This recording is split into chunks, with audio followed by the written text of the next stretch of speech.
Bonjour à tous et bienvenue ici pour la seconde partie de la vidéo de présentation tuto ici de cet écran de la marque Covisio, le modèle EZM 210. Dans la première partie de la vidéo, je vous ai expliqué comment relier en mode filaire un ordinateur portable à cet écran ou un smartphone, donc avec un câble jusqu'ici à cet écran. Mais pour la seconde partie de cette vidéo, mes câbles ici HDMI et USB-C, je vais les mettre de côté puisqu'on va regarder comment faire ça de manière donc sans fil en passant par un système Miracast. Je vous dis tout dans la suite de la vidéo. La première chose à faire au niveau de votre écran, c'est de changer donc la source du signal.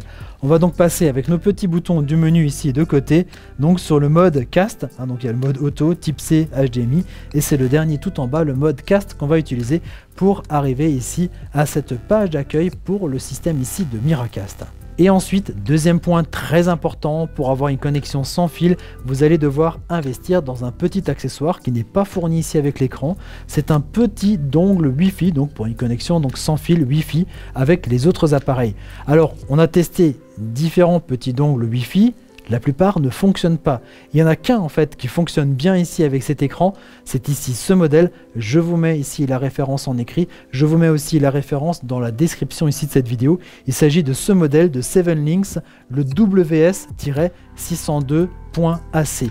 Et ce petit dongle Wi-Fi, vous allez le connecter ici sur le connecteur USB-A de l'écran. Une fois que c'est fait, vous allez devoir en fait télécharger soit un petit logiciel, soit une petite application qui va vous permettre donc de rentrer en communication avec le périphérique. Et pour ça, vous avez vu au niveau de la liste, il y a la possibilité de soit brancher des systèmes Android, c'est ce qui va arriver au niveau de mon téléphone, soit ici un système Windows, ou sinon aussi la possibilité de passer par iPhone, iPad, ou aussi par le système macOS. Au niveau des applications, regardez un petit peu les liens qui sont disponibles ici pour cette partie-là. Sinon, vous avez aussi ici les QR codes qui vont permettre d'accéder directement donc au logiciel à télécharger.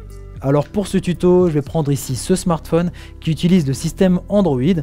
Donc je télécharge ici l'application qui s'appelle EasyCast et je la démarre. Il va d'abord falloir donc reconnaître un dispositif et ça se passe tout en haut de l'application et il va donc chercher les dispositifs et pour cela, je vais devoir aller dans ma liste de connexion Wi-Fi. Je vais regarder un petit peu ce qui se passe. Quand vous connecterez votre téléphone à votre clé Wi-Fi, vous aurez un identifiant, donc IZ, machin et autres, et vous aurez le petit mot de passe qu'il faut rentrer qui s'affiche ici sur l'écran. Je reviens ici au niveau de l'application. Il me propose donc de me connecter, donc là aussi de relier en fait les appareils via Easy.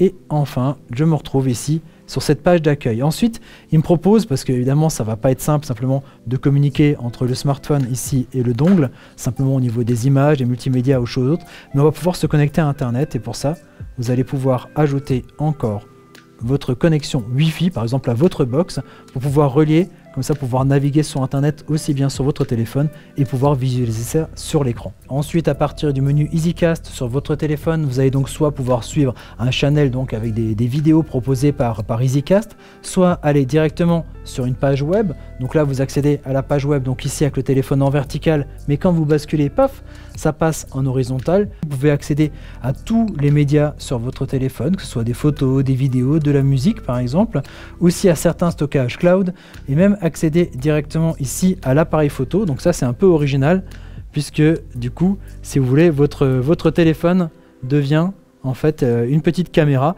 et vous pouvez suivre directement ce qui se passe donc avec la caméra de votre téléphone, ce qui se passe au niveau de l'écran ici. Comme pour le smartphone tout à l'heure, pour l'utiliser ici sur un ordinateur, vous devrez là aussi télécharger une application, en fait un petit logiciel. Vous allez sur le site EasyCast, vous choisissez la bonne version, vous téléchargez et vous installez ici ce petit logiciel. Vous lancez ensuite le logiciel qui va vous proposer une connexion Wi-Fi donc directement avec la petite clé Wi-Fi qui est installée ici, donc sur l'écran, et donc vous allez le sélectionner. Ensuite, il faudra rentrer le petit mot de passe qui lui est affiché donc sur la partie en haut à droite de l'écran. Et ensuite, vous arrivez sur cette page qui est vraiment simplissime, puisque vous avez soit la possibilité de passer en mode miroir, c'est-à-dire écran identique des deux côtés, soit de passer en mode étendu, c'est-à-dire avoir l'écran ici qui va se prolonger ensuite sur l'écran donc secondaire. Je mets fin en appuyant sur stop et je mets le mode Extend, donc étendre ici l'affichage. Et c'est vrai qu'ici avec ce système de mode de bureau étendu, ça va être beaucoup plus confortable pour travailler. Vous allez pouvoir ouvrir des fenêtres différentes comme ça sur les écrans, à voir que c'est comme si vous aviez un écran beaucoup plus grand. Voilà, donc beaucoup plus pratique. Voilà, j'espère qu'ici ce petit tuto présentation ici pour cet écran, donc au Visio, le ZM210 vous aura plu. N'oubliez pas de vous abonner à notre chaîne YouTube. Moi je vous dis à très bientôt pour découvrir d'autres objets techno. Allez, ciao ciao.